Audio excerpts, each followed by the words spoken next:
ఈరోజు మేము పెడత కింద పప్పు చేస్తున్నాం. దానికి కావాల్సినవి మరమరాలు, కొద్దిగా సాల్ట్, ఇంకా కొద్దిగా సాల్ట్ వేసుకోండి. తర్వాత ఆనియన్స్ వేసుకోవాలి.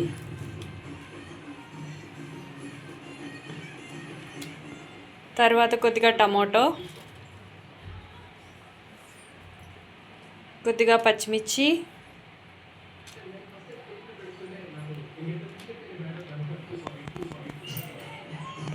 వేసిన తర్వాత కొద్దిగా కొత్తిమీర వేసిన తర్వాత పల్లి అండ్ జొన్న మిక్చర్ వేయాలి.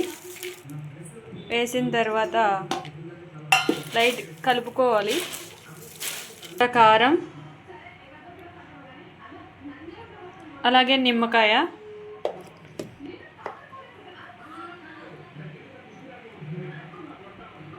బాగా కలిపిన తర్వాత నిమ్మకాయ పిండుకోవాలి. పిండిన తర్వాత ఇంకొంచెం కలుపుకుంటే మన పెడత కింద పప్పు రెడీ అవుతుంది.